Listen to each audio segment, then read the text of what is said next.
इरफान पठान को भारतीय दल को गुरु मंत्र पाकिस्तान विरुद्ध में अर्शदीप को खेलाओ। नमस्कार दर्शक बंधु, एशिया कप रे भारत तार निजर प्रथम मैच रे यूएई को 9 विकेट व्यवधान ले शोचनीय भाव परास्त कर निजर विजय अभियान आरंभ करिछि। भारत तार परवर्ती मैच रे तार चिर प्रतिद्वंदी पाकिस्तान विरुद्ध आसंता 14 तारिख में मैच खेलिबो, जहाकु नै सबु भारतीय दर्शक माने बहुत विकल होई अपेक्षा करि रहिछन्ति। पाकिस्तान विरुद्ध में दमदार खेल देखाई जमिति भारत पुणी पाकिस्तान को शोचनीय भाव परास्त करिवो सेही आशा बांधी बसिचन्ति सबु भारतीय क्रिकेट प्रेमी। हेले इतिमध्य पूर्वतन भारतीय ऑलराउंडर ए भारत पाकिस्तान मैच को नहीं भारतीय दल को देइछन्ति एक गुरु मंत्र। भारत तार प्रथम मैच रे निजर चूड़ांत एकादश रे 3टी स्पिनर खेलाइतिला। एथि सहित पेस बोलर भाव जसप्रीत बुमरा एवं 2 ऑलराउंडर शिवम दुबे एवं हार्दिक पांड्या ए दल स्थान पाइथिले। हेले अर्शदीप सिंह को यही दल में चयन कर जहां नहीं पूर्व भारतीय क्रिकेट किंवदंती माने अर्शदीप को न खेलवा नहीं प्रश्न उठाई, जोटिकी अर्शदीप भारतीय दल पर T20 क्रिकेट सर्वाधिक विकेट हाथी। तेज यही क्रम पूर्वतन भारतीय ऑलराउंडर इरफान पठान भारत पाकिस्तान मैच पूर्व भारतीय दल को गुरुमंत्र दे निजर बयान देइछन्ति। तेबे इरफान पठान भारतीय दल को गुरुमंत्र देइथिबा से बयान कौन ताहा जणाइबो ए भिडियो रे।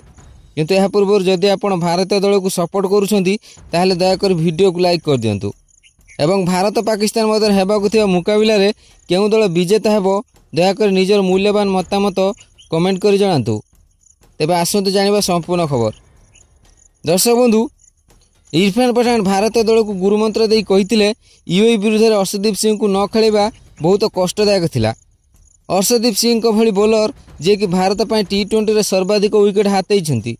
तेबे अर्शदीप सिंह को भारतीय चूड़ांत एकादश रे शामिल न करिबा केबे आशा करा जाय नथिला।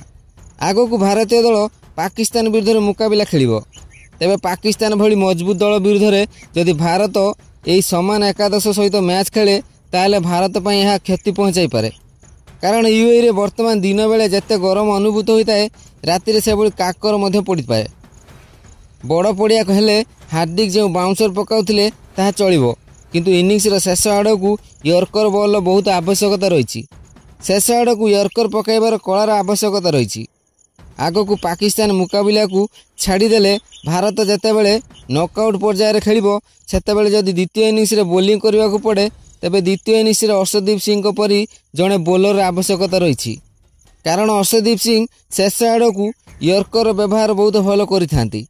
तेबे जदि अर्शदीप सिंह को भारत निजर चूड़ांत एकादश रे शामिल न करे भारत पाखरे आउ पछकु बुमरा सहित भल यर्कर पकाइबा भली बोलर रहिबे नाही, जेउति भारत को बहुत कष्ट करने को पड़ो। हार्दिक पांड्या और शिवम दुबे दुहे भल ऑलराउंडर सत, किंतु मो मतरे भारत शिवम दुबे स्थान अर्शदीप सिंह को खेलाइबा चिंता करने उचित।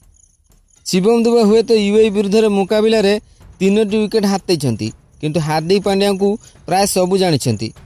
हार्दिक केउ भली ऑलराउंडर एकुटिया से मैच को जिताई पारिबे, तेणु हार्दिक स्थान निश्चित। तेणु भारत हुए तो जड़े स्पिनर कम कर अर्शदीप सिंह को दल में स्थान देवा उचित। यह नहेले अक्षर पटेल को स्थान रे मध्य होई पारे।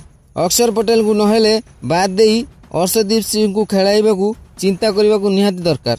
तेबे इरफान पठान को कहवा अनुसार अर्शदीप सिंह को भारत चूड़ांत एकादश स्थान देवा उचित कि नुहे निजर मूल्यवान मतामत दयाकरी कमेंट कर जणातु।